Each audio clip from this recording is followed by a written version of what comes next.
भैया, आपका धन्यवाद भी मैं कैसे करूं। सत्य तो ये कि जब मैंने पुत्र प्राप्ति की कामना की थी तब मुझे आभास भी नहीं था कि आपकी कृष्ण रूप की छवि वाला बालक इतना मनोहर होगा।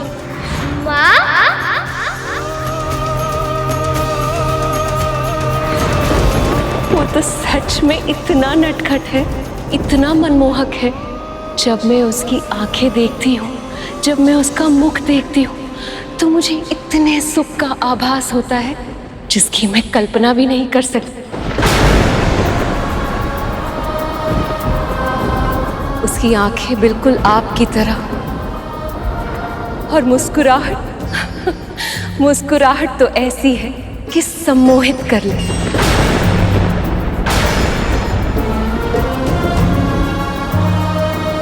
पता है, जब उसने मुझे पहली बार माँ कहकर पुकारा था तो मेरे हृदय को पूर्णता का आभास हुआ, ऐसा आभास जैसा मुझे पहले कभी नहीं हुआ।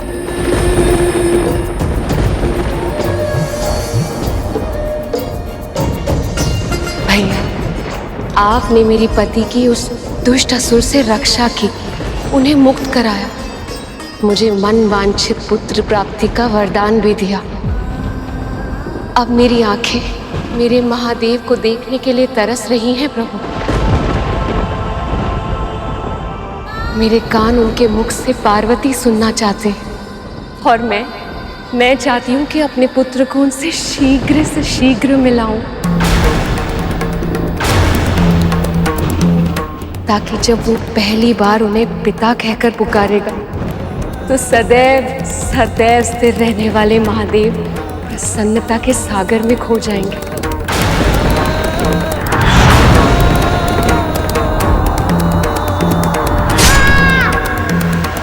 पर वो है कहाँ?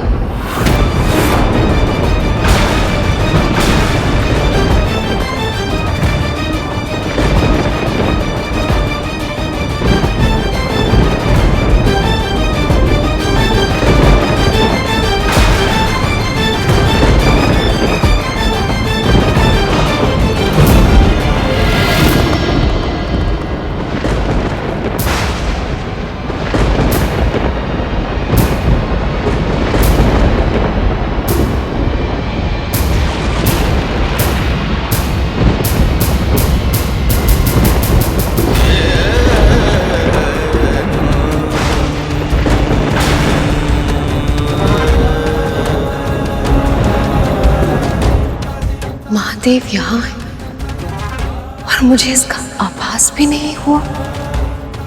ऐसा क्यों?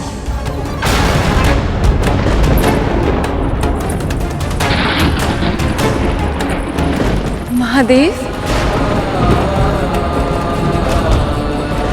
आप मुझसे मुख फेर कर क्यों खड़े हैं?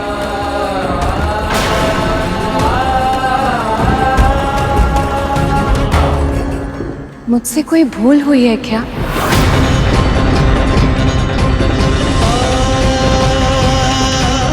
एक बार मेरी ओर देखिए तो सही।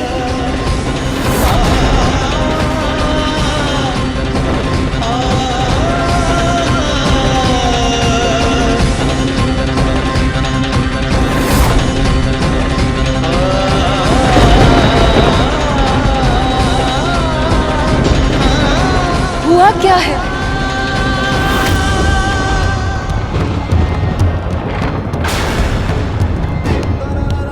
जिस पार्वती को निहारे बिना आपको एक क्षण की शांति नहीं मिलती, आज आप उसको देखना तक नहीं चाहते।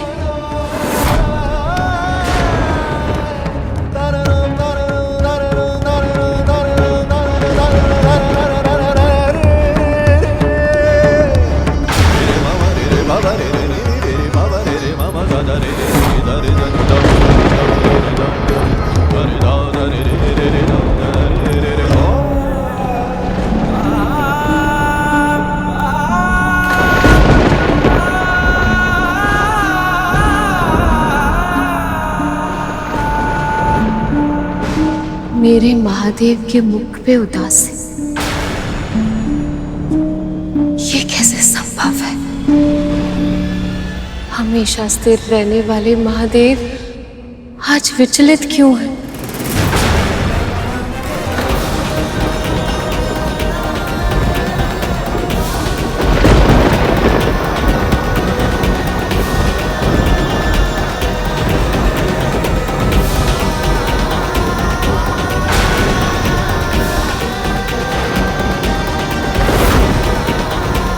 आपको कैसे बताऊं प्रिय कि मुझसे जो क्षति हुई है वो आपकी क्षमा के योग्य नहीं है।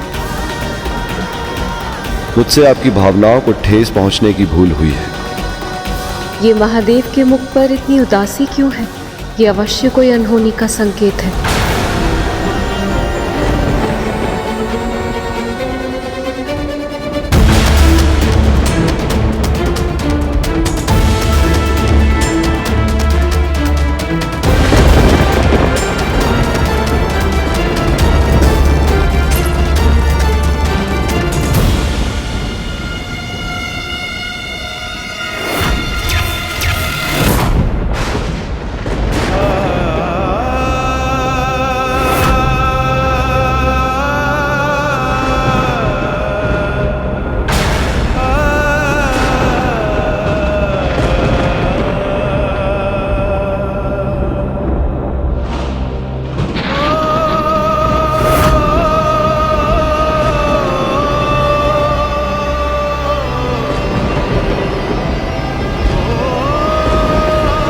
ये आपकी लीला है या कोई अनर्थ का संकेत है? ये अवश्य संसार के कल्याण के लिए महादेव का परोपकार है। किंतु माँ की पीड़ा, काश मैं उनकी पीड़ा को ग्रहण लगा सकता।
सखी, सखी, सखी।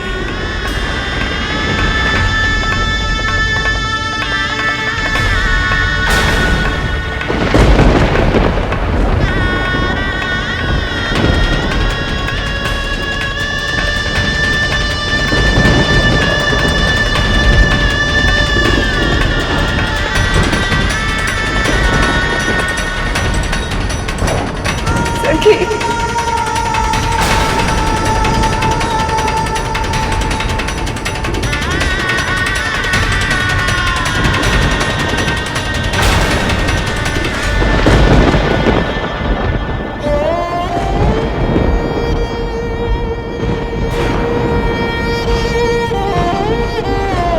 किसने किया?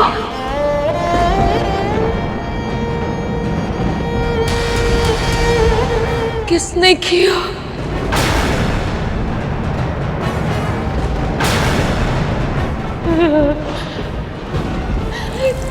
किसने किया ये? किसने किया ये?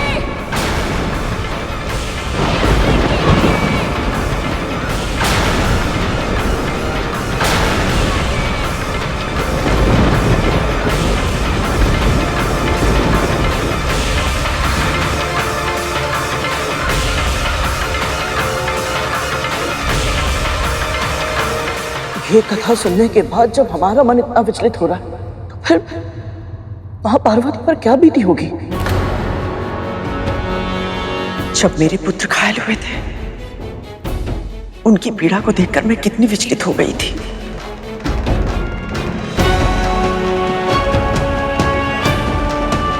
मैं समझ सकती हूँ कि देवी पार्वती की पीड़ा कितनी अधिक होगी।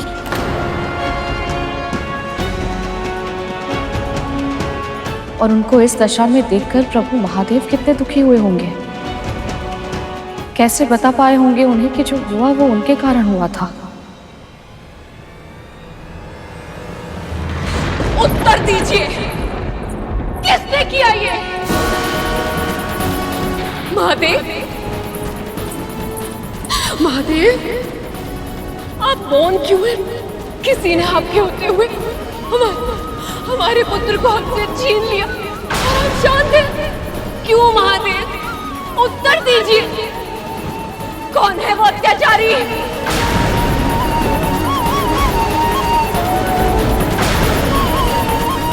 आप सबको क्या लगता है, यदि आप मुझे सत्य नहीं बताएंगे तो क्या मुझे सत्य का पता नहीं चलेगा? शक्ति स्वरूपा हूं मैं, ऐसा कोई सत्य नहीं है जो मुझसे छुपा रह जाए।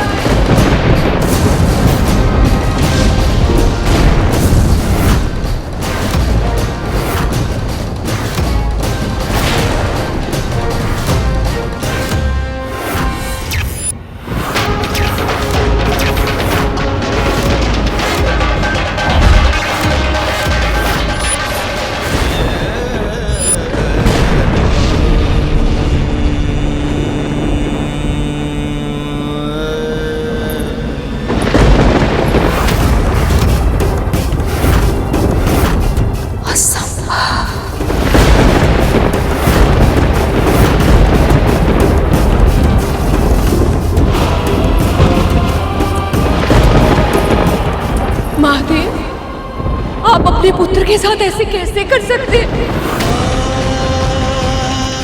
कैसे कैसे काट दिया आपने मेरे पुत्र का शीश?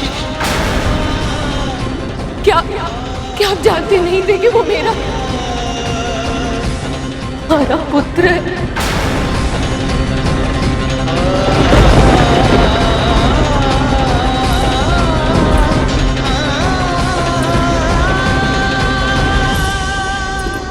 वो पुत्र जिसे पाने के लिए मैं वर्षों से तड़प रही थी।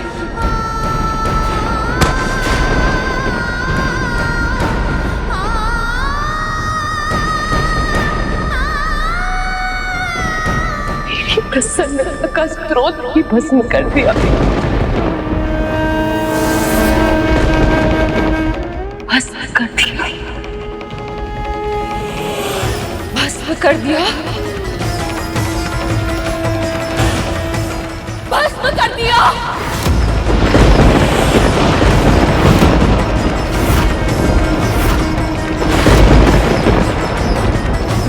आदि शक्ति हूं मैं, महाशिव को मैंने अपना वर चुना था। जब तारकासुर के वध के लिए इस सृष्टि को शिव और शक्ति के पुत्र की आवश्यकता थी, तब मैंने उस रूप में इनसे दूर जाने के बाद सती के रूप में अवतरित हुई।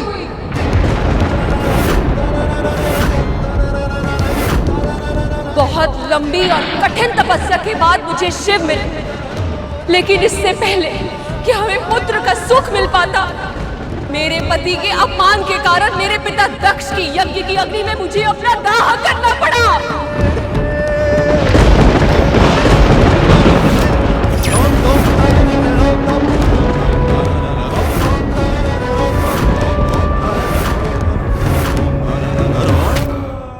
अब तक वो जलन मुझे अनुभव होती है। क्यों अग्नि? स्मरण है तुम्हें मेरी वो तड़प, मेरी चित्कार? स्मरण है या भूल गए?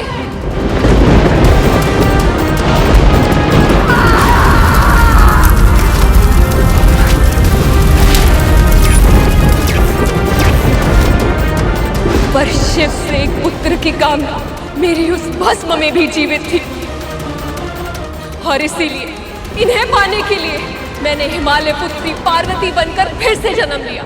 और आप समाधि में लिए आपको मेरे वापस आने का आभास तक नहीं हुआ। वर्षों तक तपस्या करनी पड़ी मुझे, तब जाके आप प्रसन्न हुए और हमारा विवाह हुआ। और हमारे विवाह के बाद क्या हुआ, स्मरण है ना आपको महादेव? स्मरण है ना कि क्या हुआ था मेरे पहले पुत्र कार्तिकेय के जन्म के समय?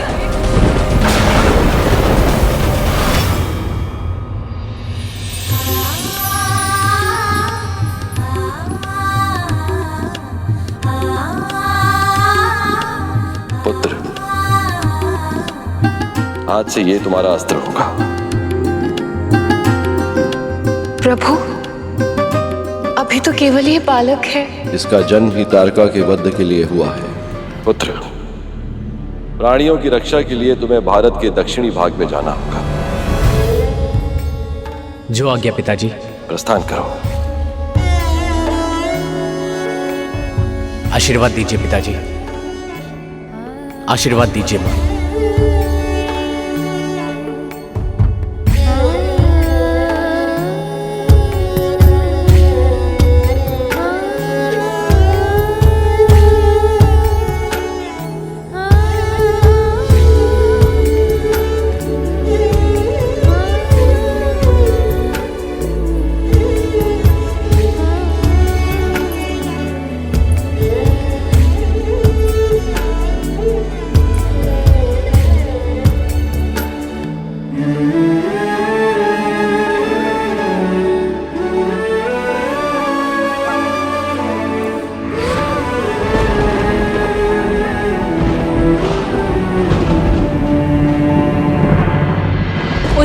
आपने संसार के सभी प्राणियों की रक्षा की दुहाई देकर मेरे पुत्र कार्तिकेय को मुझसे दूर कर दिया।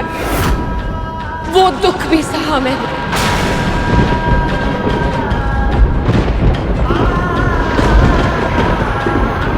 पर मेरे मन में एक पुत्र को दुलार करने की इच्छा और भी अधिक प्रबल हो गई।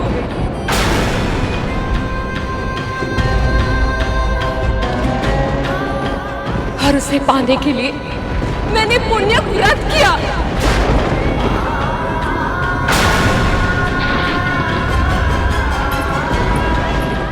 आपने तो स्वयं मुझे मनवांछित पुत्र का वरदान दिया था, फिर मेरा पुत्र मुझसे क्यों छिन जाने दिया प्रभु?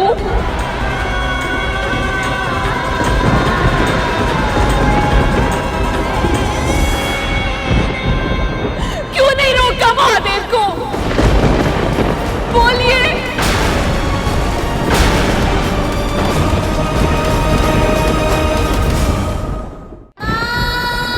और आप ब्रह्मदेव, आपने भी कुछ क्यों नहीं कहा? या फिर आप कुछ करना ही नहीं चाहते थे?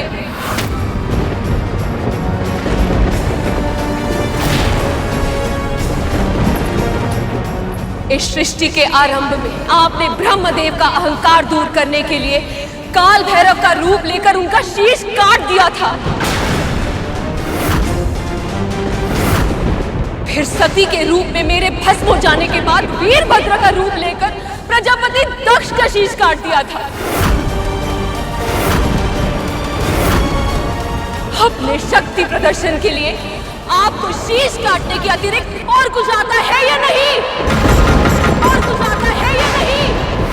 और कुछ आता है या नहीं? और कुछ आता है या नहीं? उत्तर दीजिए महादेव। आप सर्वशक्तिमान हैं, ईश्वर, तो क्या किसी का भी शीश काट देंगे, चाहे वो आपका अपना पुत्र ही क्यों ना हो? क्यों महादेव, क्यों? उत्तर दीजिए मेरे प्रश्न का। क्या अपराध था मेरे पुत्र का? कौन सा पाप किया था उसने? किसी का अहित किया था जो सब पर उपकार करने वाले असुरों तक को वरदान देने वाले भोले भंडारी ने एक अन्य से बालक को इतना कठोर दंड दे दिया? उत्तर दीजिए ना महादेव, उत्तर दीजिए ना महादेव, उत्तर दीजिए ना महादेव, उत्तर दीजिए ना महादेव।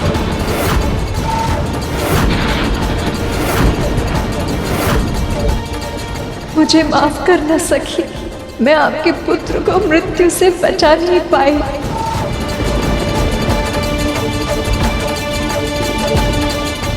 मैं आपकी खामोशी की वजह समझ सकता हूँ सर। आपने तो मुझे हत्या के दंड से बचा लिया, लेकिन खुद देवी पार्वती के दोषी बन गए। उत्तर दीजिए ना महादेव। महादेव के पास देवी पार्वती के प्रश्नों का कोई उत्तर नहीं, पर यदि उनके क्रोध ने विराट रूप ले लिया तो ना जाने उसका कितना दुर्गम परिणाम होगा।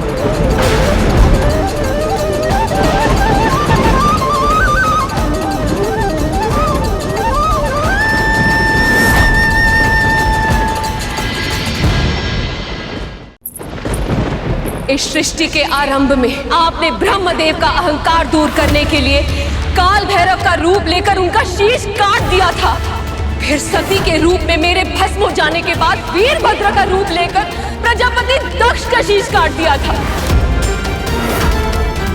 अपने शक्ति प्रदर्शन के लिए आपको शीश काटने के अतिरिक्त और कुछ आता है या नहीं?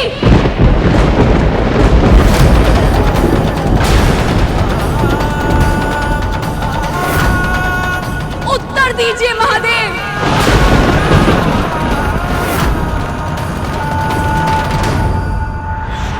महादेव भी शांत थे।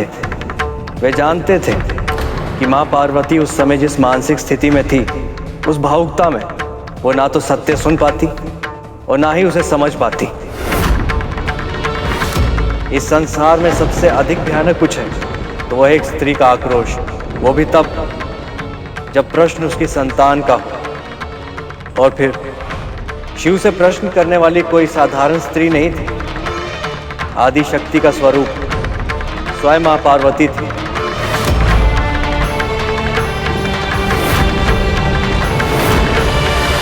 और उनके क्रोध को बढ़ावा देना किसी के हित में नहीं था।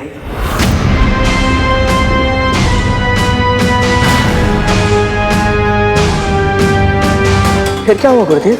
वो ही जो माता पिता को झगड़ा करते देखकर संतानों के साथ सदैव होता है। माँ, हमसे भूल हो गई माँ। कैसी भूल?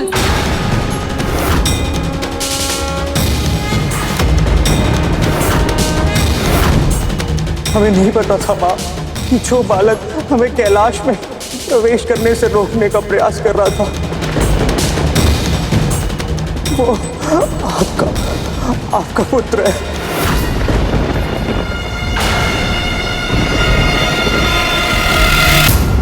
क्या हुआ था यहाँ? क्या हुआ था यहाँ?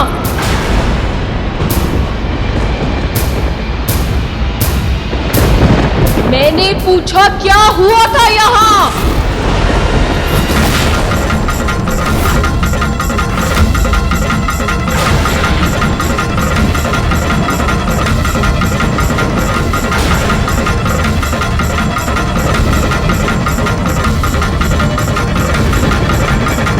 माँ,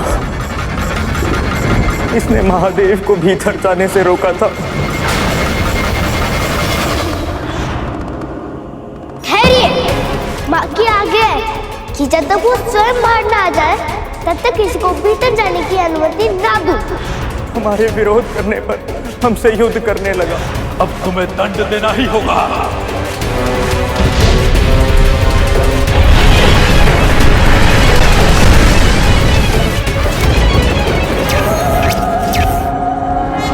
आपके दिए हुए दंड से देवताओं तक की दुर्गति कर दी थी इसने।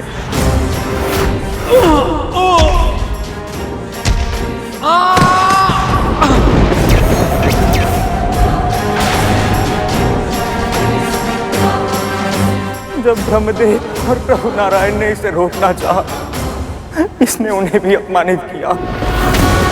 वैसे ब्रह्मदेव आपको मुझे उपदेश देने का या दंड देने का अधिकारी क्या है? बालक,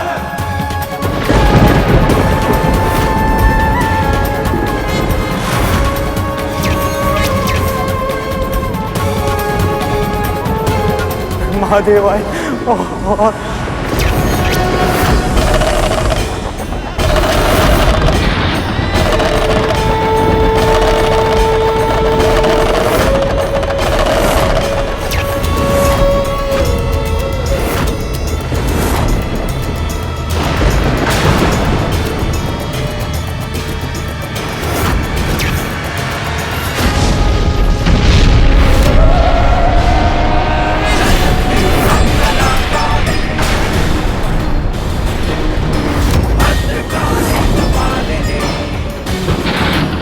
नंदी को माँ ने तो अनंत काल में भेज दिया।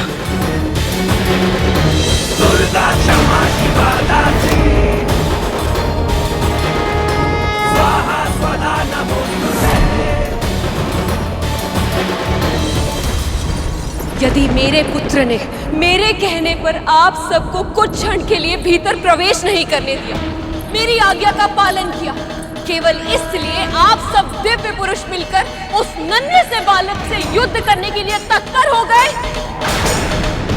कुछ क्षण भीतर नहीं आने दिया तो आप सब दिव्य पुरुष मिलकर उससे युद्ध करेंगे, उसे उत्तेजित करेंगे, मिलकर उसका वध करेंगे। यदि कुछ देर के लिए रोक रहा था तो रुक जाते, मैं पूजा समाप्त करके बाहर आने ही वाली थी, उस नन्हे से बालक की सबसे परिचय करा देती। लेकिन इस पूरे संसार की धैर्य की परीक्षा लेने वाले स्वयं धैर्य नहीं रख पाए। क्या अपराध था उस बालक का? क्या इंद्र का पद मांग रहा था या ब्रह्मदेव का पद छीनना चाहता था वो?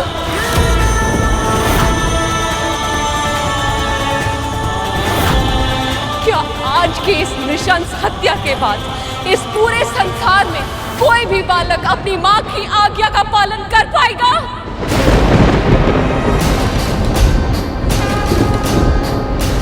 क्या इस पूरे ब्रह्मांड में कोई भी बालक अपनी मां के मुख से निकले हुए शब्द की रक्षा के लिए किसी के विरुद्ध खड़े होने का साहस जुटा पाएगा?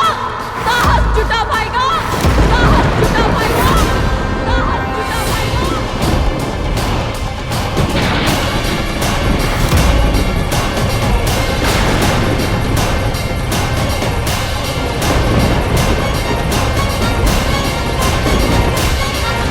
जब तक ये कथा मैं प्रभु विष्णु के पक्ष से सुन रहा था, मुझे बस यही लग रहा था कि उस बालक को उसकी उद्दंडता का दंड मिलना ही चाहिए था। हाँ, तो अब जब मां पार्वती के दृष्टिकोण से सुन रहा हूं तो मन विचलित हो रहा है गुरुदेव।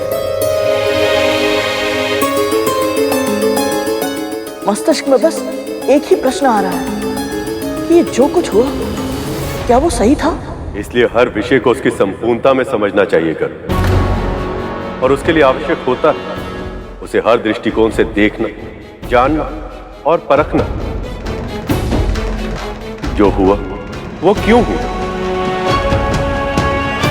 उचित हुआ या अनुचित, इन सब के उत्तर समय के गर्भ में छिपे होते हैं और कभी कभी पूरा जीवन जीने के बाद उनके उत्तर प्राप्त होते हैं। और इस स्थिति में कुछ ऐसा ही हुआ।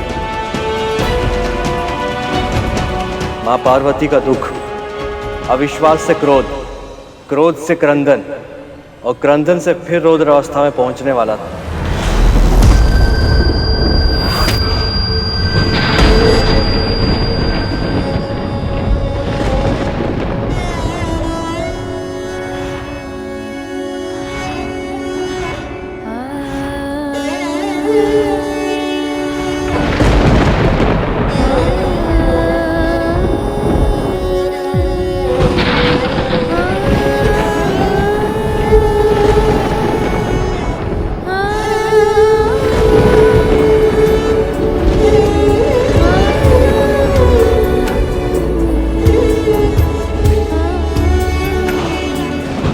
मैंने पहले भी इसे जीवित किया था, वैसे फिर से जीवित कर सकती हूँ।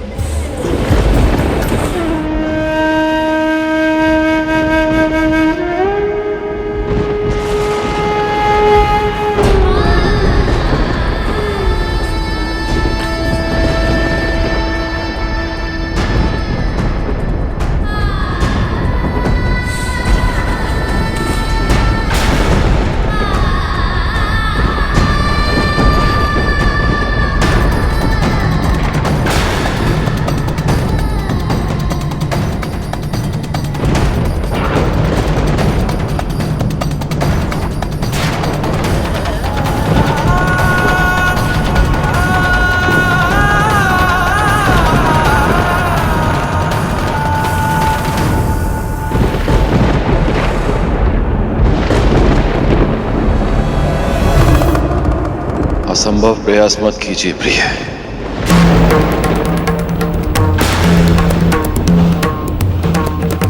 मेरे त्रिशूल से जो एक बार भस्म हो जाए,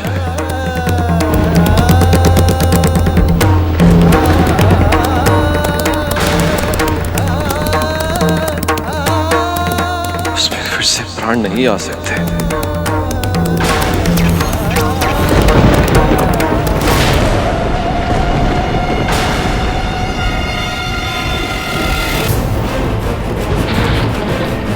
यदि मेरा पुत्र जीवित नहीं हुआ तो इस संसार का कोई भी प्राणी नहीं बचेगा। तो इस संसार का कोई भी प्राणी नहीं बचेगा। तो इस संसार का कोई भी प्राणी नहीं बचेगा।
आप पुरुष हर नारी को समझते क्या है?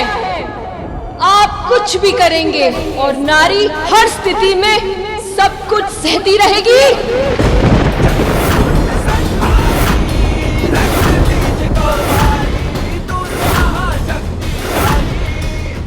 भ्रम में है आप। यदि एक नारी संसार को जन्म दे सकती है तो वो संसार को नष्ट भी कर सकती है।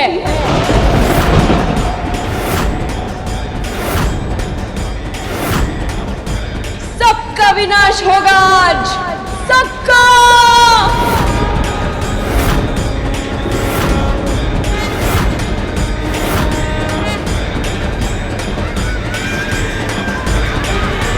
यदि मेरे पुत्र को जीवन का वरदान नहीं मिलेगा तो मृत्यु ने सबका वरण करेगी आज। तो मृत्यु ने सबका वरण करेगी आज। तो मृत्यु ने सबका वरण करेगी आज। कोई शेष नहीं बचेगा। कोई नहीं, कोई नहीं, कोई नहीं, कोई नहीं। महादेव, महादेव कुछ कीजिए। माँ को रोकिए, नहीं तो इस सृष्टि नष्ट हो जाएगी। महादेव रक्षा कीजिए प्रभु, रक्षा कीजिए। माता पार्वती के स्वरूप से रक्षा कीजिए प्रभु, रक्षा कीजिए।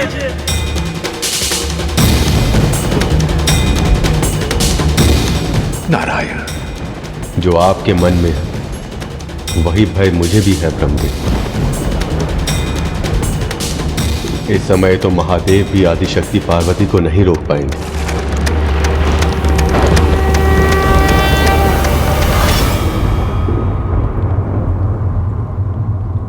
देव, अब आप ही अपनी सखी को समझाइए, रोकिए इन्हें।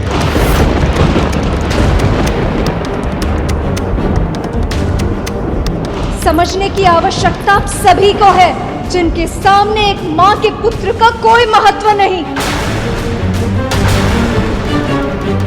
किंतु मेरे सामने महत्व है। और मैं सखी पार्वती के साथ हूं।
जिन्होंने मेरे पुत्र का जीवन असमय ही समाप्त कर दिया। उन सभी 33 कोटि देवताओं का अस्तित्व ही इस संसार से मिटा दूंगी मैं।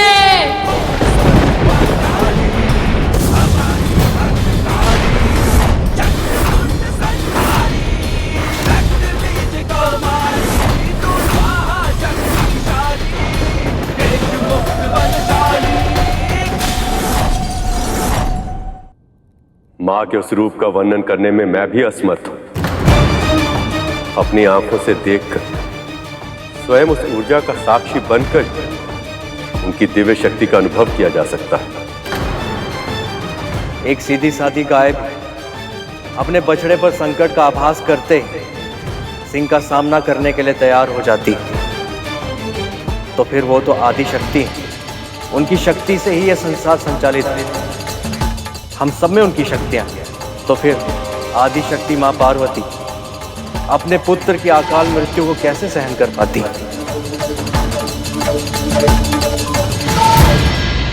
फिर क्या हुआ गुरुदेव? आवेश में कड़कती बिजली की तरह कौंधते हुए मां आदि शक्ति संसार के विनाश के लिए तत्पर हो गई।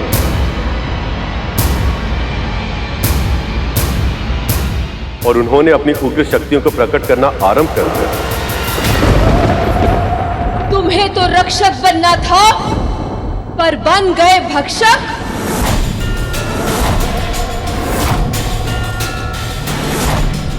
इस संहार का आरंभ तुमने किया था, परंतु अंत अब मैं करूंगी। सबका भक्षण करूंगी मैं।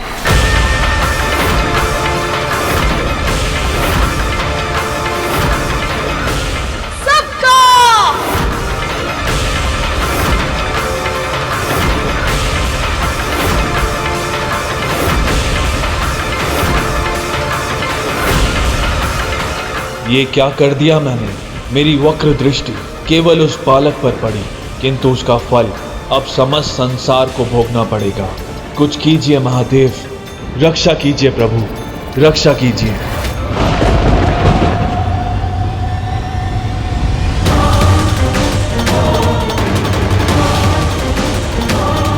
इस संकट से सृष्टि की रक्षा कीजिए प्रभु, रक्षा कीजिए।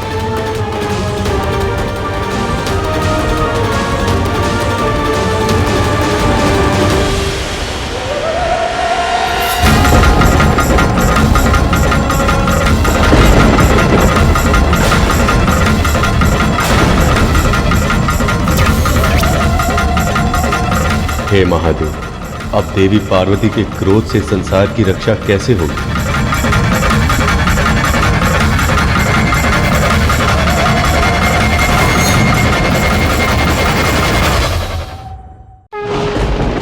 तुम्हें तो रक्षक बनना था, पर बन गए भक्षक।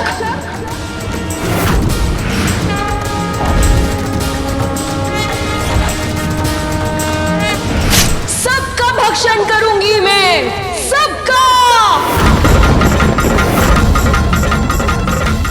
काली!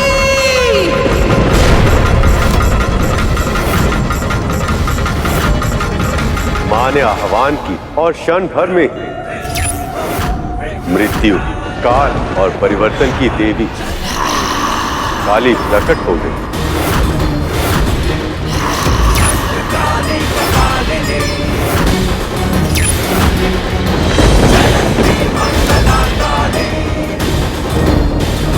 मां ने आवाहन किया हल्के नीले रंग वाली देवी तारा का।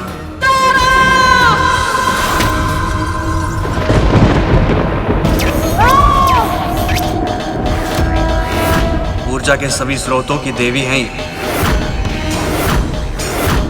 यहां तक कि सूर्य देव को भी अपनी ऊर्जा इन्हीं से प्राप्त हुई।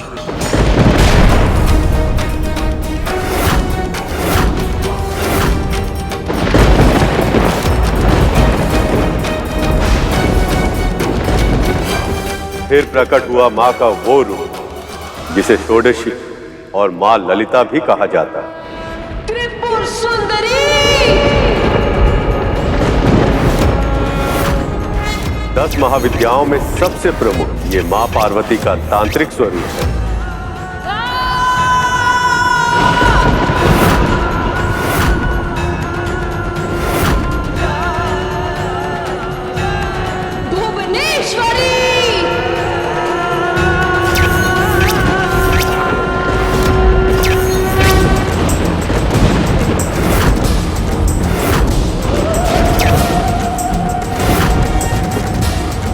संसार में सभी का जन्म इन्हीं से हुआ है और अंत में सब कुछ इन्हीं में ही मिल जाता है।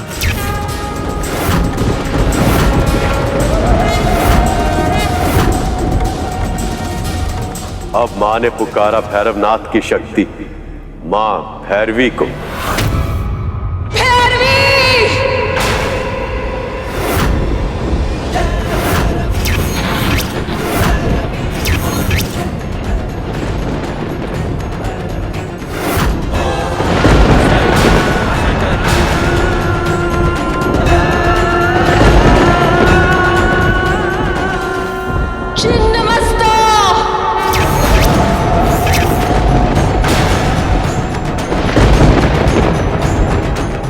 मां की पुकार सुनकर अब आई मां प्रचंड चंडिका, जो अपने ही हाथों में अपना ही कटा हुआ शीश धारण करती।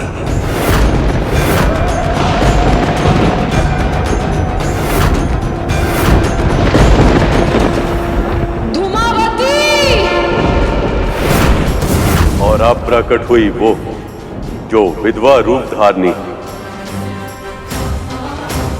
सदैव श्वेत वस्त्र धारण करती।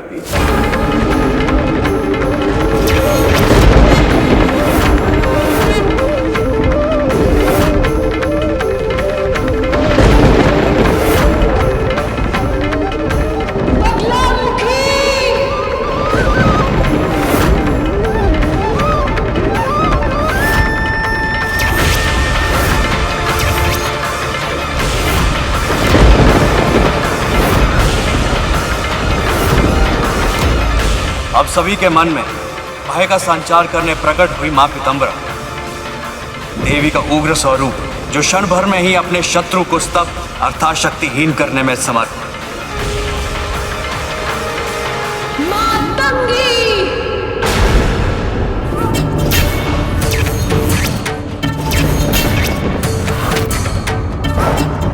मां के इस आह्वान से जो प्रकट हुई वो थी तांत्रिकों की सरस्वती कहलाने वाली मां मातंगी।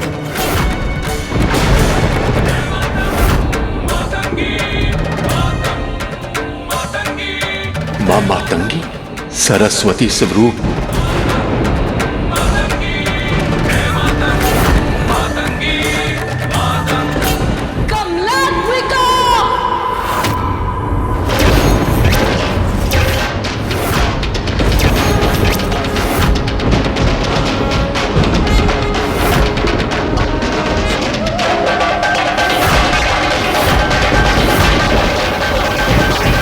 और अब सबसे अंत में आई 10 महाविद्याओं में अंतिम तांत्रिकों की लक्ष्मी स्वरूप मां कमला।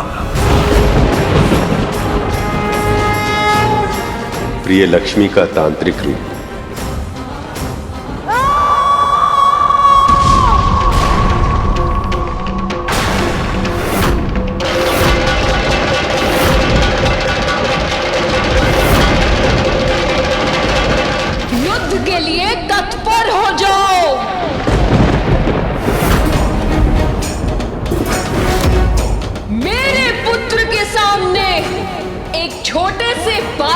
सामने अपने आप को वीर समझ रहे थे,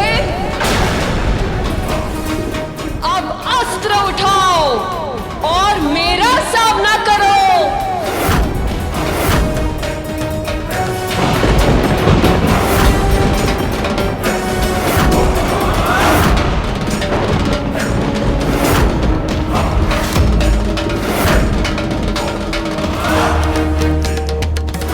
माता पार्वती के सारे तांत्रिक रूप हैं। इनसे युद्ध करना है तो सृष्टि के सारे देवताओं को मिलकर करना होगा। मुझे सारे देवताओं का आह्वान कर ही युद्ध करना पड़ेगा।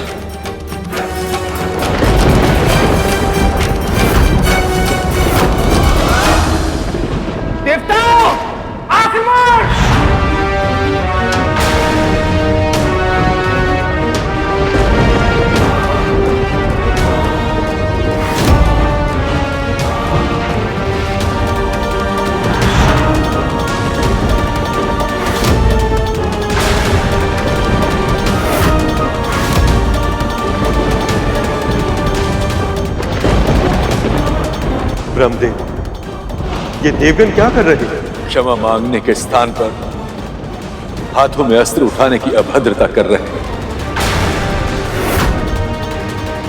अब क्या होगा महादेव?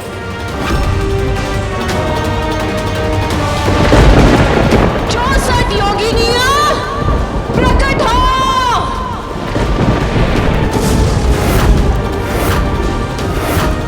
देवताओं ने अस्त्र उठाकर मां को और भी उग्र कर दिया।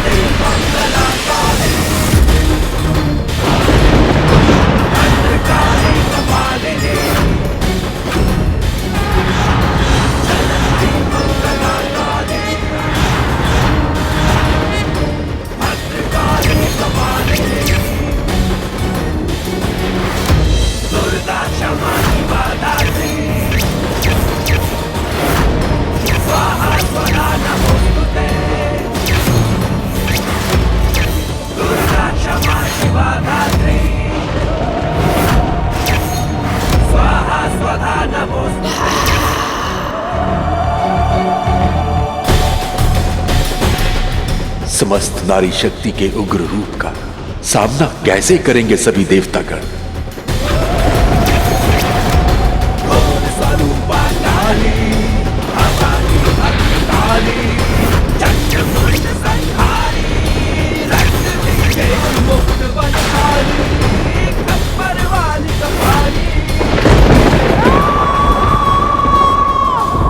हे कमालात्मिका, आप लक्ष्मी स्वरूप और आपसे युद्ध मैं नहीं कर सकता।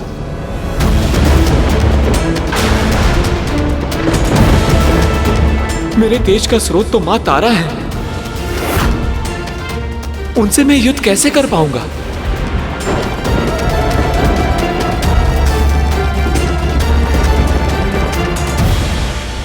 माँ दुर्गा, उनकी 10 महाविदाएं, 64 योगिनियां, नारीत्व की ऐसी महान शक्तियां हैं जिनका सामना करना किसी के लिए भी संभव नहीं है। शीघ्र ही देवताओं को इस सत्य का आभास होने लग गया था।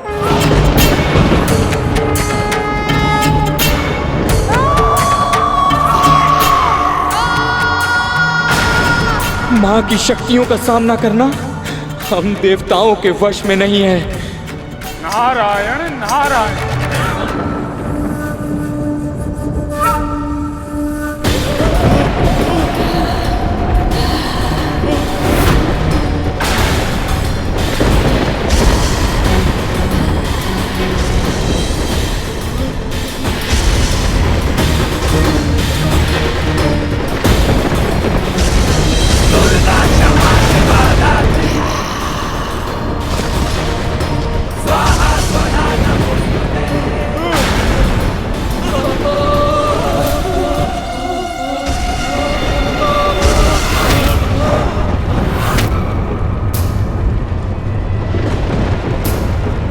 हम देवताओं को शीघ्र अति शीघ्र यहां से निकलना होगा।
योगिनी और महाविद्याओं की शक्ति बहुत अधिक है। इनके विरुद्ध अपने अस्त्रों का प्रयोग तक कर पाना संभव नहीं है।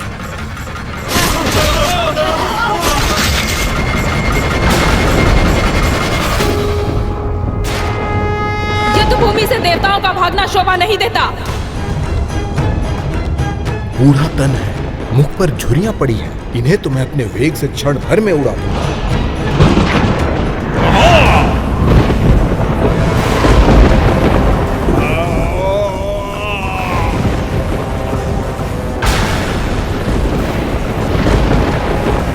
ये क्या? मेरी शक्ति का तो इन पर कोई प्रभाव ही नहीं हो रहा है।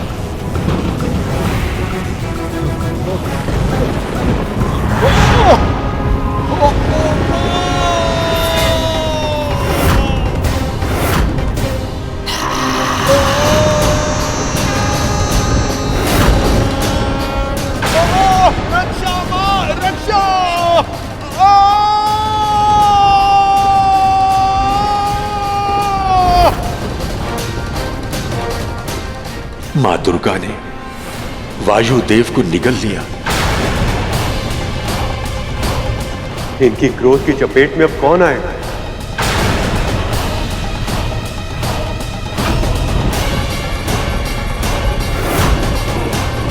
इतनी तीव्र गति से कहां भाग रहे हो वरुण देव?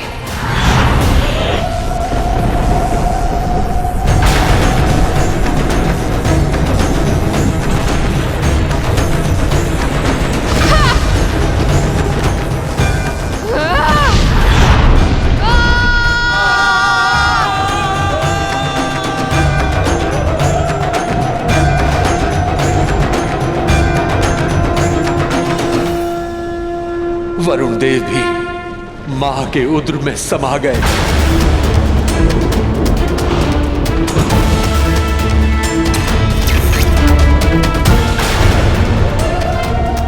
मां छिन्नमस्ता, मुझे क्षमा कर दीजिए। मुझे प्राण दान दे दीजिए मां।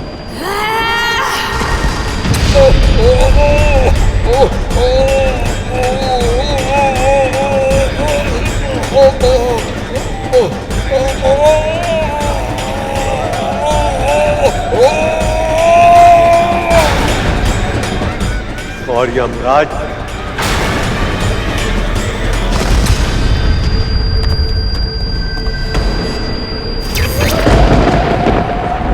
इतनी शीघ्रता क्या है अग्नि? मां भुवनेश्वरी,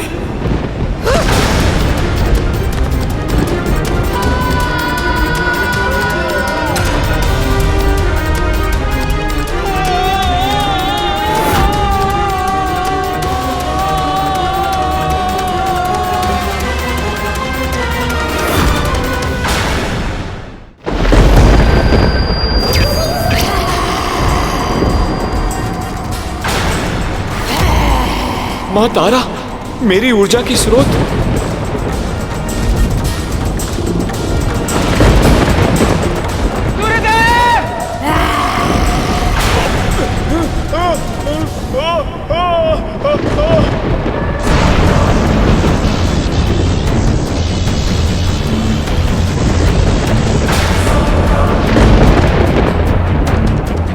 मेरा वज्र।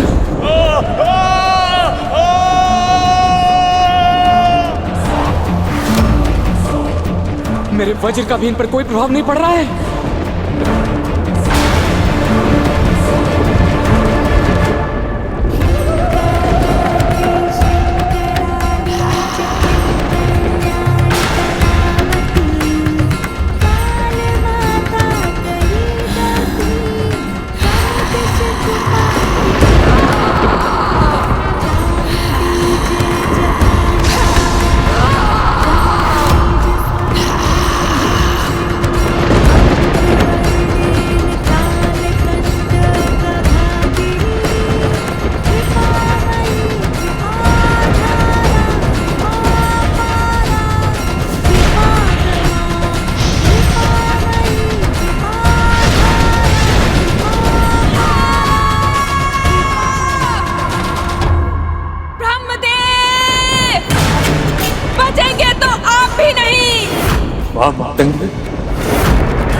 मैं देवी सरस्वती के इस तांत्रिक स्वरूप का सामना नहीं कर सकता।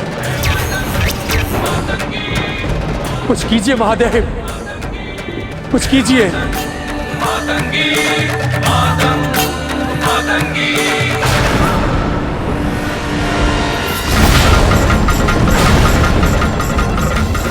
कमलात्मिका,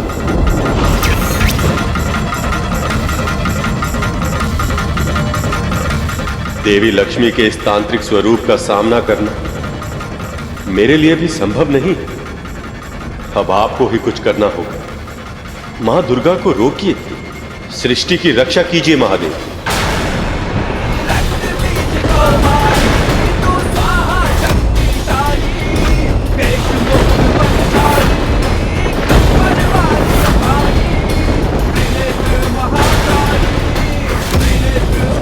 सर्वशक्तिमान सर्वव्यापी दुर्गा का क्रोध इतने प्राणों की बलि लेकर भी शांत नहीं हुआ है।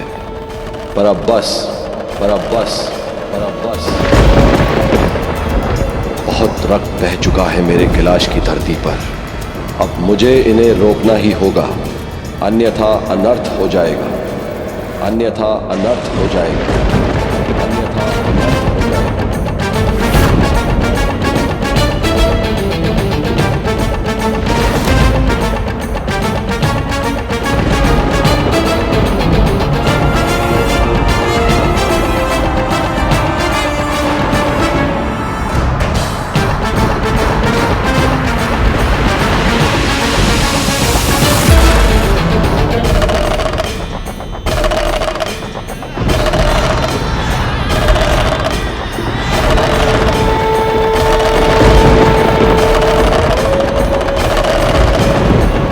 अभी तो शक्ति के विरुद्ध स्वयं शिव खड़े हो गए, अब तो विनाश निश्चित है।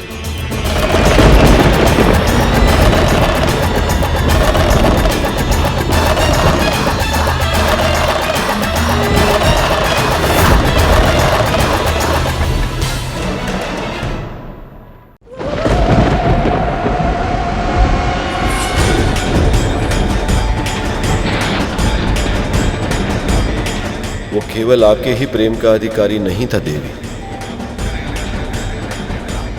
वो मेरा भी पुत्र था। और ये जानते हुए भी आपने उसका वध कर दिया।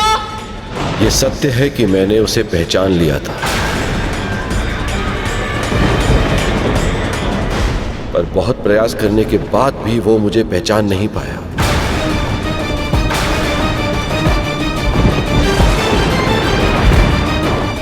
पिता के हाथ संतान के हाथ को थामकर चलना सिखाते हैं।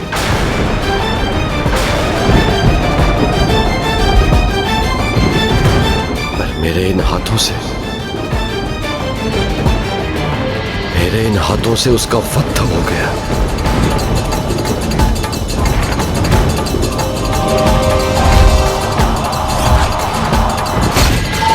मैं विवश था। और विवश?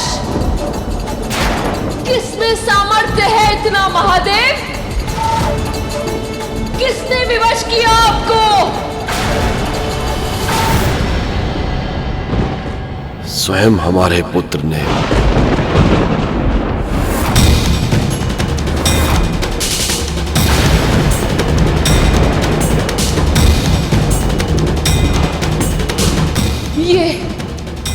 ये संभव नहीं है। आपने मुझ पे आरोप लगाया था ना देवी कि मुझे शीश काटने के अतिरिक्त और कुछ आता भी है या नहीं। मैंने कभी केवल शीश नहीं काटा, सदैव उसमें छिपे अहंकार को काटा है।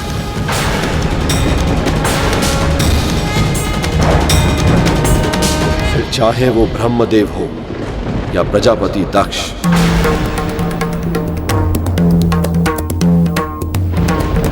हमारे पुत्र के भीतर भी अहंकार उत्पन्न हो गया था। वो अहंकार जिसके कारण वो अज्ञानता के अंधकार से बाहर ही नहीं निकल पा रहा था।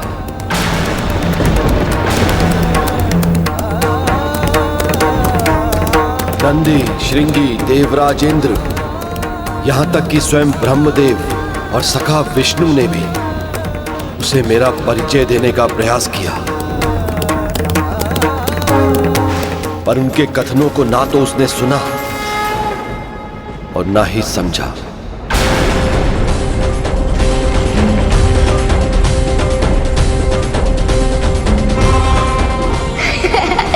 जाकर जल में अपना प्रतिबिंब देखो, कोई भिक्षु या रुपये रखते हो?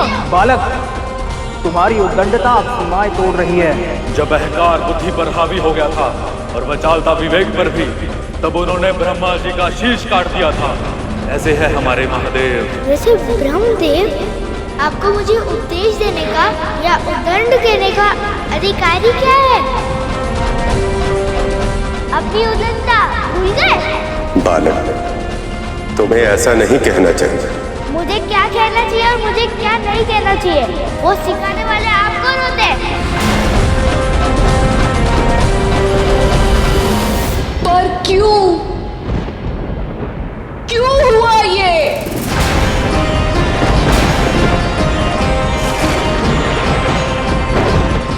देवी, आपने उसे अकेले जन्म दिया था, इसलिए आप उसे प्रेम तो दे पाई, पर आपको अवसर ही प्राप्त नहीं हुआ कि आप उसे संस्कार भी सिखा पाते।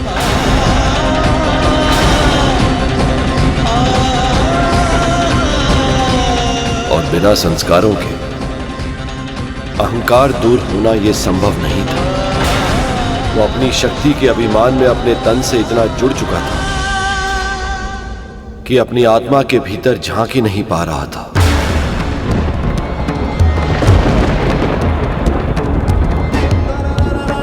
अगर झांक पाता तो समझता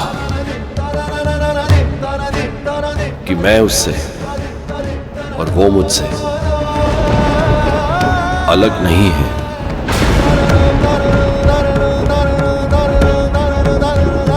एक ही तो थे हम दोनों।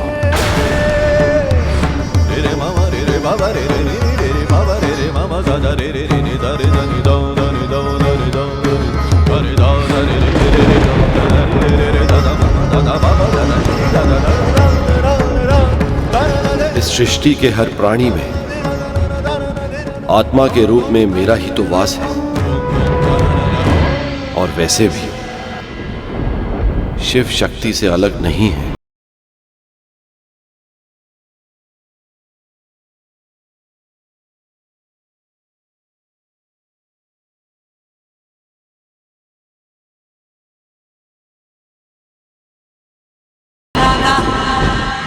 केवल उस बालक में ही नहीं, हर प्राणी में शिव और शक्ति का वास होता है। पर जब तक मनुष्य के मस्तक पर अहंकार हावी होता है, तब तक वो मैं, मेरा और मुझसे के माया जाल में फंसा रहता है। इस सत्य का अनुभव ही नहीं कर पाता कि तन से मोह व्यर्थ, क्योंकि भक्त और भगवान, आत्मा और परमात्मा एक ही है। तो फिर गुरुदेव, हम साधारण मनुष्य अपने भीतर छुपे परमात्मा को कैसे ढूंढ सकते हैं? नश्वर प्राणियों के लिए अपने मन को केंद्रित करके उनके भीतर विद्यमान परमात्मा के साथ एकाकार करने के सबसे सरल उपाय प्रभु के नाम का जाप करना, ध्यान करना। ध्यान व्यक्ति को स्वयं के समीप लाता है और इस प्रक्रिया से वह अपने आप ही परमेश्वर के निकट पहुंच जाता है। जब महादेव ने इस तरह समझाया तो माँ ने क्या कहा गुरुदेव? क्या वो भगवान शिव की बात मान गई? यही प्रश्न वहां पे उपस्थित सभी देवताओं और प्रभु विष्णु के मन में भी कौंध रहा था।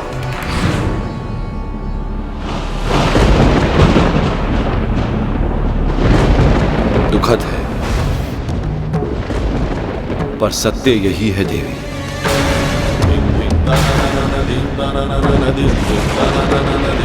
हमारे पुत्र के भीतर अहंकार इतना बढ़ चुका था कि सत्य उसके समक्ष था, पर वो उसे ना तो देख पा रहा था, ना सुन पा रहा था, ना ही अनुभव कर पा रहा था। केवल अब शब्दों का उच्चारण कर रहा था उसका मुख।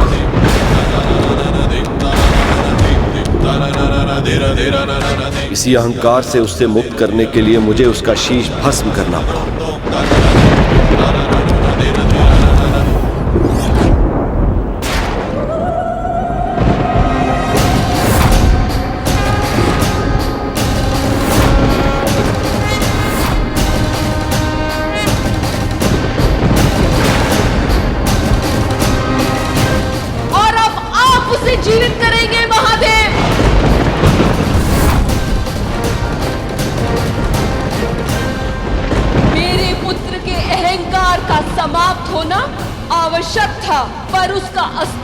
ही समाप्त हो जाए, ये मुझे स्वीकार नहीं है महादेव।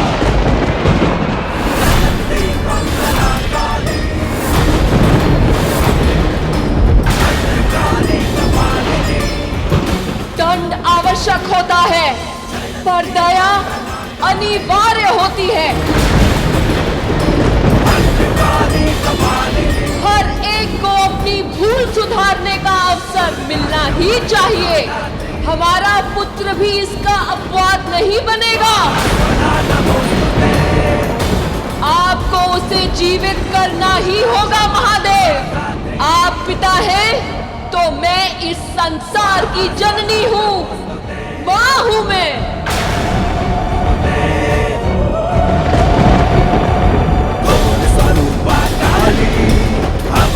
यदि माँ ही प्रसन्न नहीं होगी तो इस पूरे संसार में उदासीनता फैल जाएगी।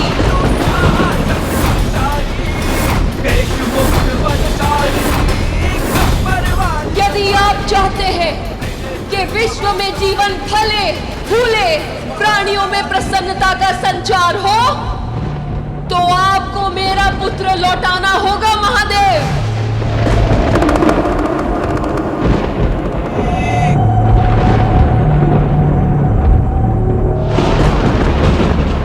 ऐसा ही होगा। आपको आपका पुत्र अवश्य मिलेगा।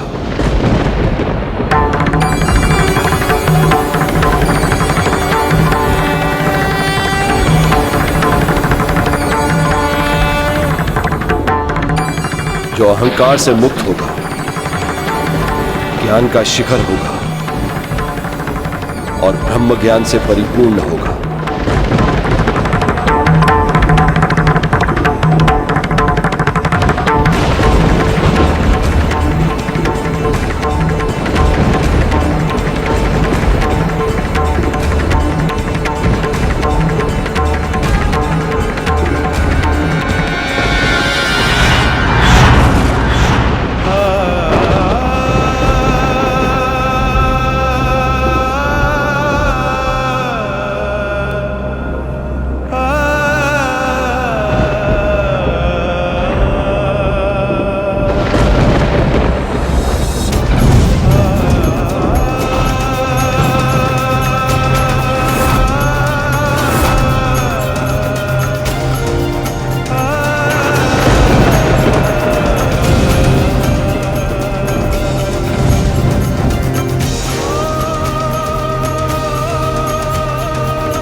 धन्य है माँ, आप धन्य हैं।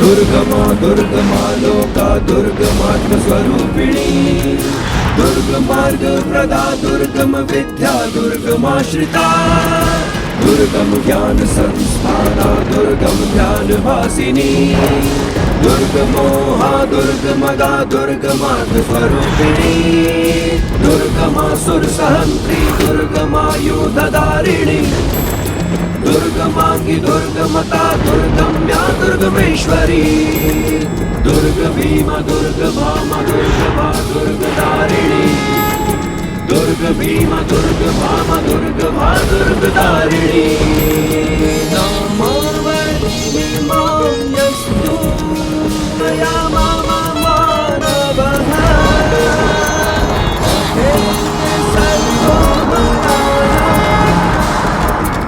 मेरी समझ सीमित है गुरुदेव, इसलिए मैं आपसे जानना चाहता हूँ, यदि पार्वती माँ को सभी को फिर से जीवित करना ही था, तो फिर उन्होंने सभी देवताओं को निगलकर अपने भीतर समाहित ही क्यों किया?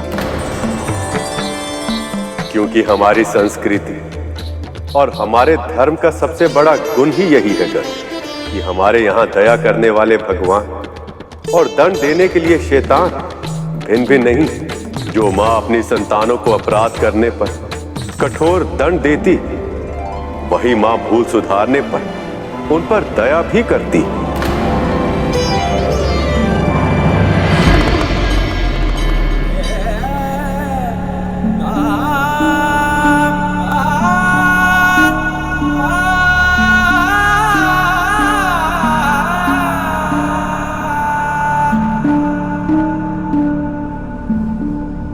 प्रिय, विश्वास कीजिए,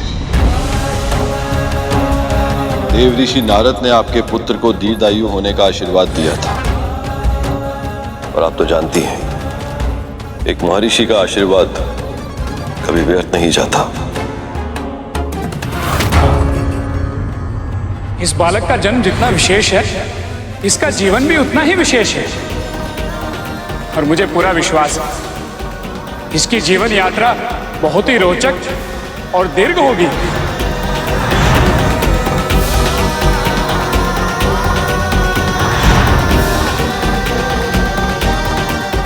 आपको हुए दुख की कल्पना करना भी असंभव है।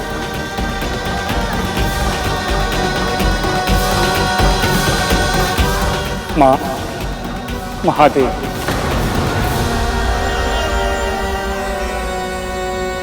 इस बालक को फिर से जीवित करने के उद्देश्य में मैं क्या योगदान दे सकता हूं?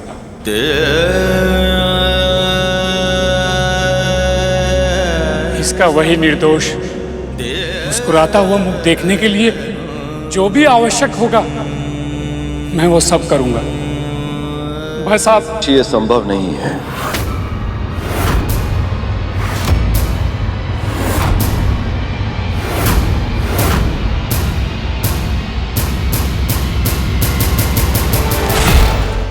आपके कहने का अर्थ क्या है महादेव?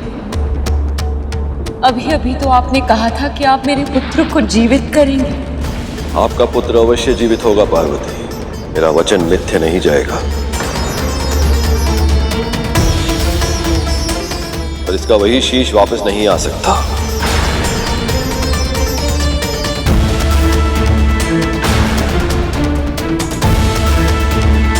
इसका शीश मेरे त्रिशूल से भस्म हुआ है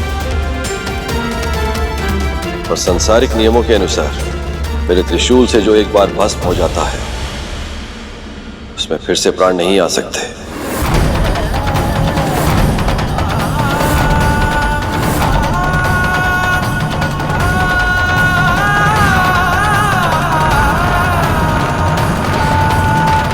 मैं जानती हूं कि तन से मोह व्यर्थ है महादेव,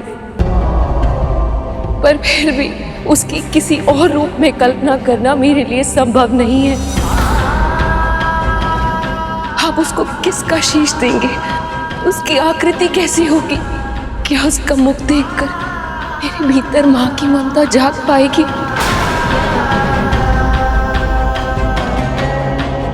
क्या उसका मुख वैसा ही मनमोहक होगा? क्या उस सब का चित हर पाएगा? देवी, आप महादेव पर विश्वास कीजिए। ये भी पिता, ये वही करेंगे जो उनके हित में हो।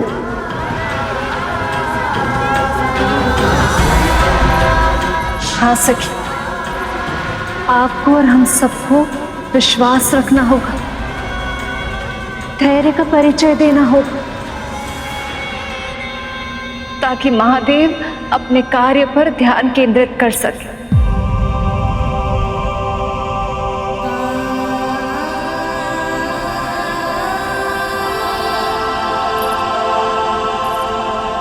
सखी, चलो चलो सखी।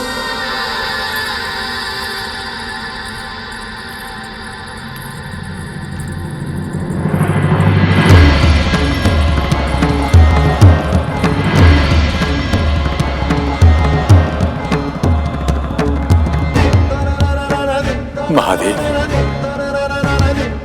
अब हमें क्या करना होगा? हम इस मृत बालक के तन को स्वच्छ करके इसके तन को नया शीश स्वीकार करने के लिए तैयार करेंगे। देवराज इंद्र,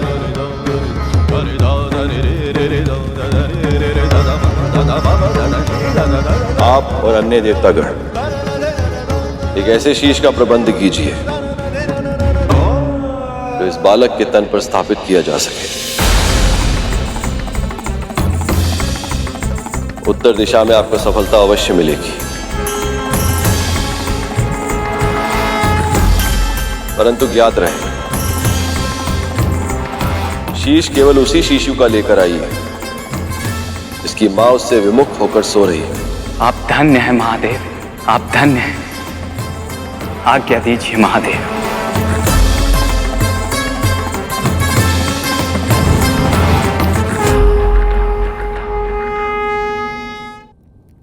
परंतु गुरुदेव, महादेव ने ऐसे बालक का ही शेष क्यों मांगा जिसकी माँ उससे विमुख होकर सो रही हो? क्योंकि शैशव अवस्था में किसी भी बालक को केवल अपनी माँ के स्नेह की आवश्यकता नहीं होती गुरु। उसे जीवित रह पाने के लिए अपनी माँ की देखभाल की, उसकी सतर्क दृष्टि और सुरक्षित वातावरण की भी आवश्यकता होती है। पर यदि किसी नवजात शिशु से उसकी माँ ही विमुख होकर सो जाए तो फिर उस शिशु का बचना संभव ही नहीं। ऐसा शिशु कौन था गुरुदेव, और कहाँ मिला वो?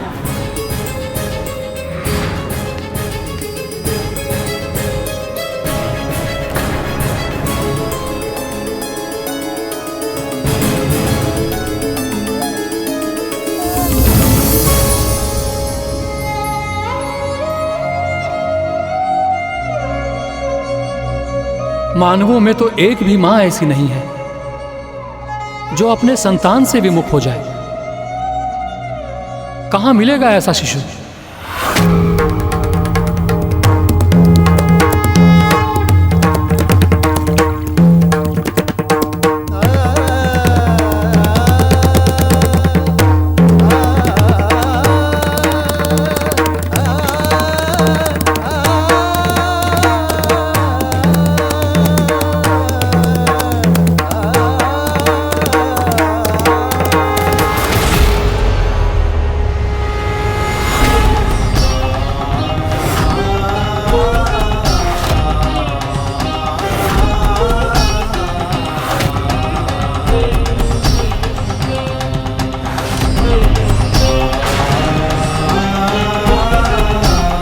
समय तीव्र गति से बीतता जा रहा है और मनवांछित बालक अभी तक नहीं मिला है। मैं मां पार्वती को एक बार पहले ही दुख दे चुका हूं। अब रिक्त हाथों के साथ लौटकर दूसरी बार दुख नहीं दे सकता मैं उन्हें।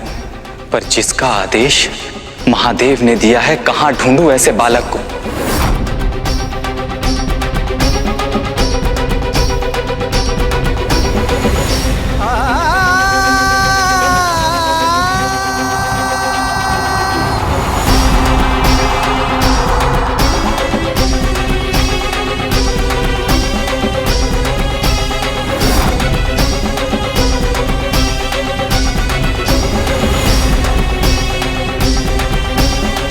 अब तो बस यही आशा कि देवताओं को किसी ऐसे बालक का शीश मिल जाए जिसकी मां का सर उसके विपरीत दिशा में हो। अन्यथा देवी पार्वती का क्रोध यदि पुनः जागृत होगी तो संसार का अंत निश्चित है।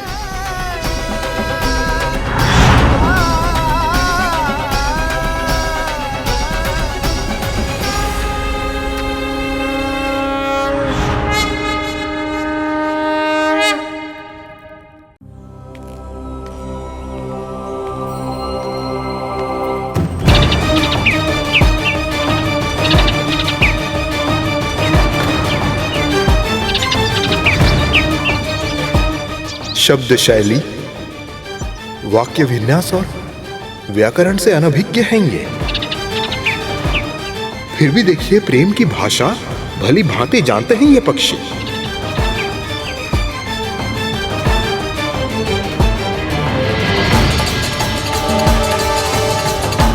माएँ अपनी संतान को केवल तैरना नहीं सिखा रही, जीवन के कठिन पथ पर संघर्ष का अभ्यास भी करवा रही है। ऐसे में अपनी संतान से विमुख होने का प्रश्न ही नहीं उठता। पर यदि ऐसी कोई माँ हमें नहीं मिली तो कैसे जीवित होंगे पार्वती नंदन?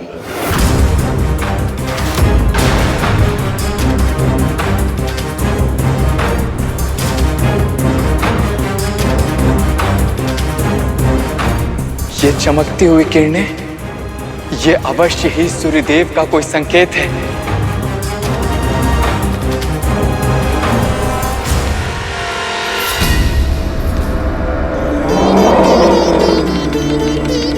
मिल गया वो बालक जिसकी मां उससे विमुख होकर सोई है। पर ये क्या? क्या इस हाथी के शिशु का चुनाव करना उचित होगा? क्या मां पार्वती के पुत्र के शीश के स्थान पर एक गज का शीश लग जाए? क्या यह संभव भी है?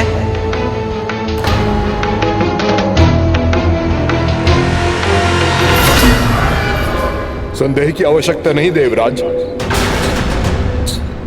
इस शिशु का जन्म ही अल्पायु के साथ हुआ है, अर्थात इसके जीवन में इतनी ही सांसें लिखी थी। महादेव इसके शीश का उपयोग अपने पुत्र को जीवित करने के लिए अवश्य ही करेंगे। आगे बढ़िए यमराज, आगे बढ़िए और अपना कार्य पूरा कीजिए।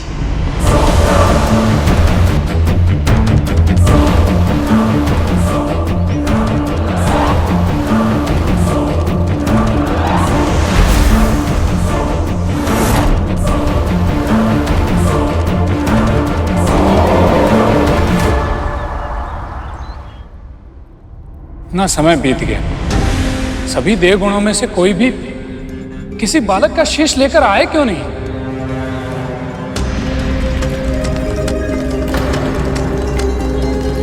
देवराज,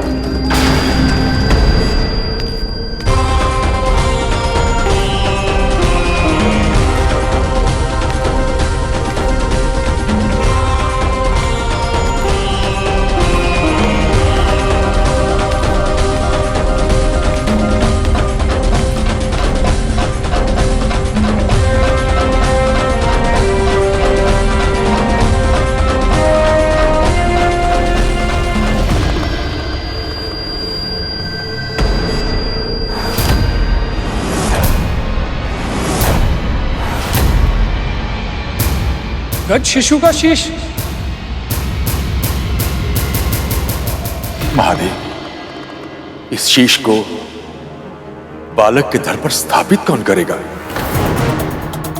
अश्विनी कुमारों के अतिरिक्त ये कार्य करने की क्षमता किसी में नहीं है ब्रह्मदेव।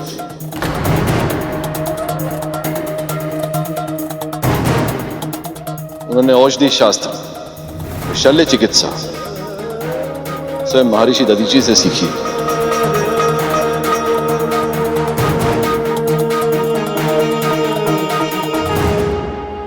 हे अश्विनी कुमारों, हम त्रिदेव आपका आवाहन करते हैं, कृपया प्रकट हो।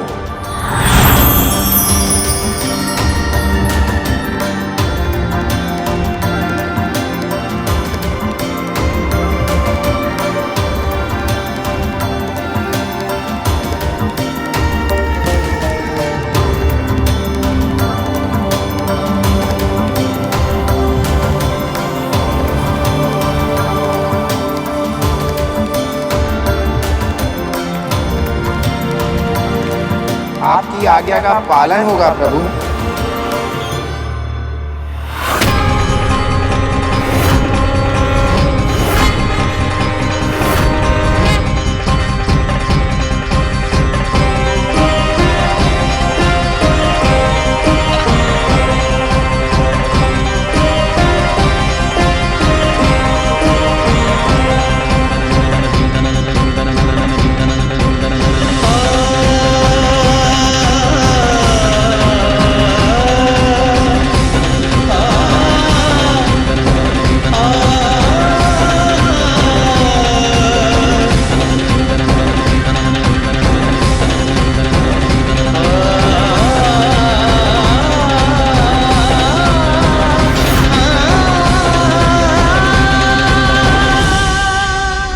हमने अपनी विद्या से इस शीश को धड़ के साथ जोड़ तो दिया है महादेव, परंतु इसे प्राण देने की शक्ति हमारे पास नहीं है।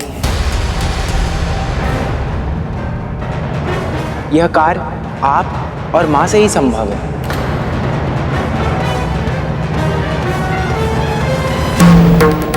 हमारे पुत्र को नया शीश मिल गया है प्रिय, पर इसे जीवन देने के लिए मुझे आपकी शक्ति की आवश्यकता है।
नमामि देवा दया करो हे मंगल देवा जय गणराजा नमामि देवा मंगलदाता मंगलकारी जय गणराजा पिताजी, देवा भक्तों के तुम ही हितकारी जय गणराजा नमामि देवा सुखहर्ता सुखकर्ता स्वामी जय गणराजा नमामि देवा विघ्नराज जी अंतर्यामी जय गणराजा। बालक ने अपने पिता को महादेव को पहचान लिया।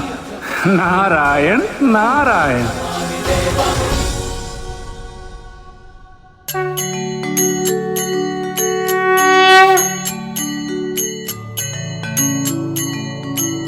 आप केवल मेरे पिताश्री ही नहीं, साक्षात परब्रह्म के स्वरूप हैं। सभी ने मुझे समझाने का प्रयास किया था, पर मैं समझ ही नहीं पाया। अपनी मूर्खता में आपका कितना बड़ा अनादर किया मैंने। मुझे क्षमा कर दीजिए पिताश्री। अपने अतीत को स्मरण करके अपने वर्तमान को दुखी मत करो पुत्र। विनम्रता के गुण से युक्त होकर तुम्हारा नया जीवन हुआ है। अब तुम और भी ज्ञानवान हो। सृष्टि के रचयिता और पालनहार को भी पहचान नहीं पाया मैं।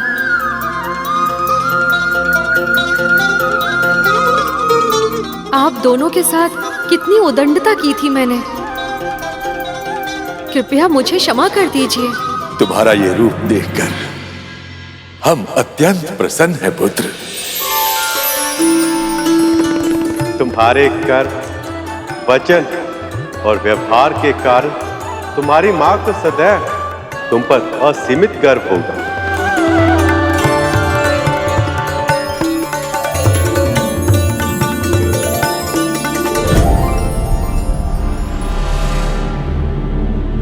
कौन सा मुख लगा होगा मेरे पुत्र को? कैसा दिख रहा होगा वो? कैसे सामना करूंगी मैं उसका, उस नए अपरिचित मुख के साथ? माँ आ गई।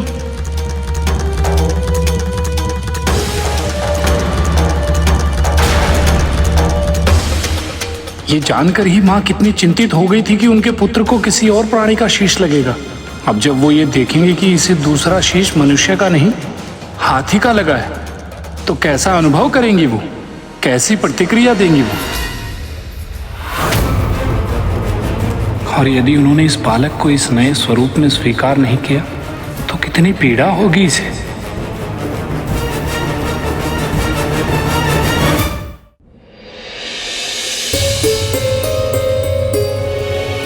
सखी, क्या हुआ?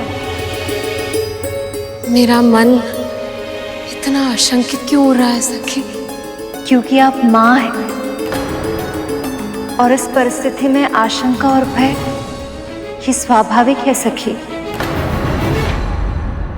पर हमें पूरा विश्वास है, जब आप अपने पुत्र के मुख को देखेंगी तो आपकी आशंका, आपका भय पूरी तरह निर्मूल सिद्ध होगा।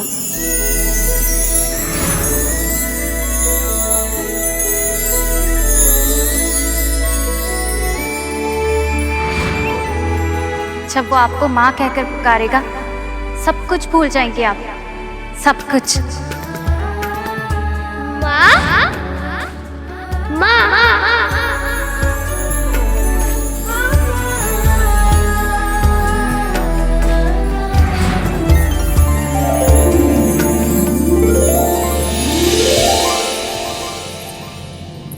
पुत्र, पुत्र,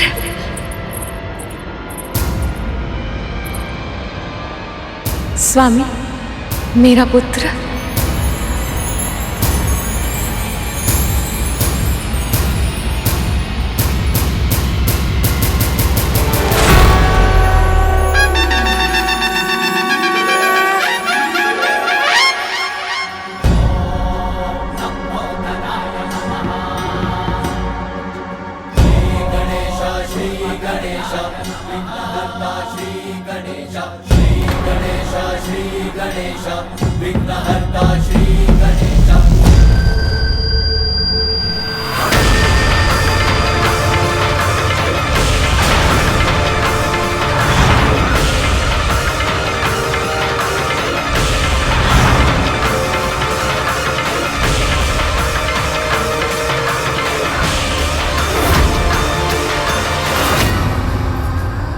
देवी पार्वती ने अपने पुत्र का नया मुख देखकर उसे मुंह फेर लिया।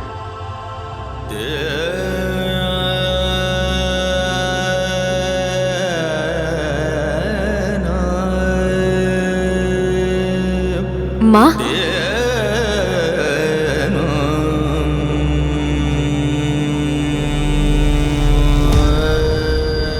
मेरा पुत्र।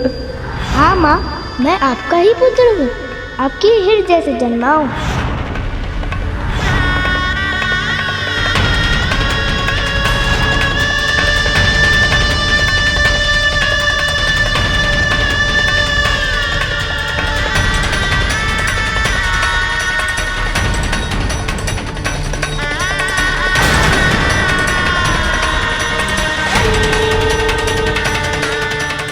माँ, आप रो क्यों रही हैं? क्या हुआ?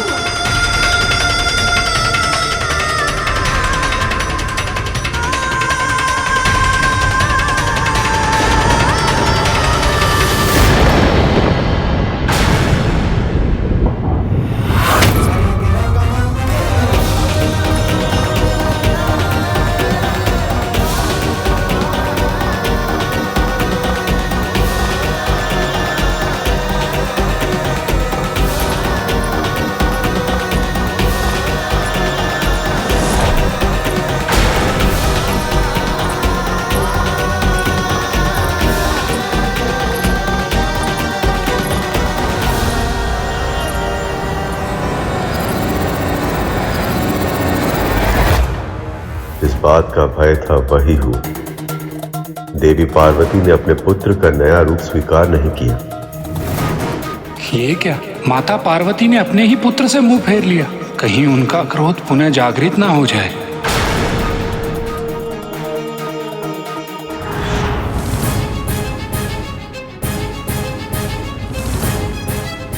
परंतु गुरुदेव, माँ पार्वती का पुत्र फिर से जीवित हो उठा रहा। इससे अधिक प्रसन्नता की बात और क्या हो सकती है? तो फिर माँ पार्वती ने प्रभु गणेश को उनके नए स्वरूप में स्वीकार क्यों नहीं किया?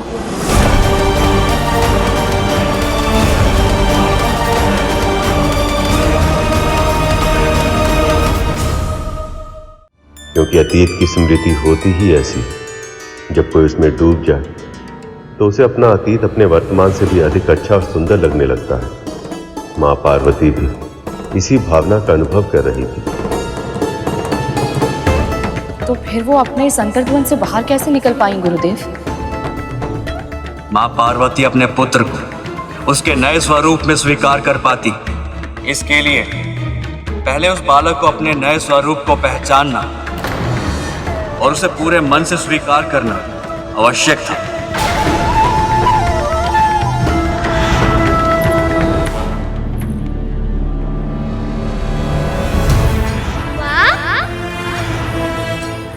माँ,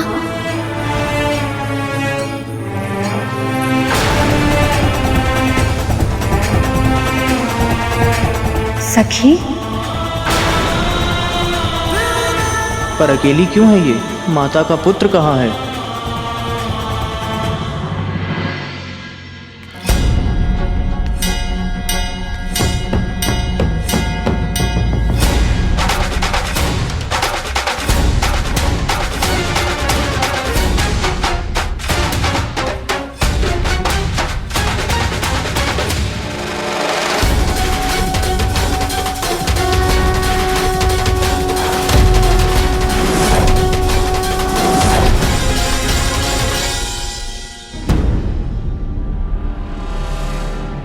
ये रूप मिला है बालक को।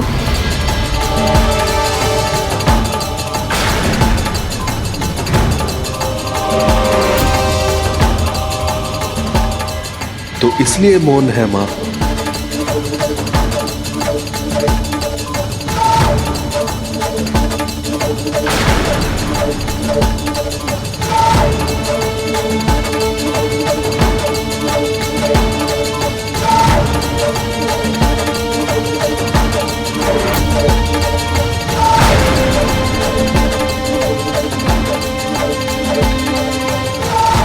ये क्या, माता तो अपने पुत्र का नया रूप देखकर रुष्ट हो गई हैं। जब उन्हें ज्ञात होगा कि ये शीश मैं ढूंढ कर लाया हूं उनके पुत्र के लिए, तो ना जाने मेरा क्या होगा। मेरा प्रणाम स्वीकार करें। क्या आप मुझसे रुष्ट हैं माँ? माँ, आप मुझे छोड़ के बाहर क्यों आ गई? माँ मुझसे मुंह क्यों फेर रही हैं? कहीं मुझसे कोई भूल तो नहीं हो गई?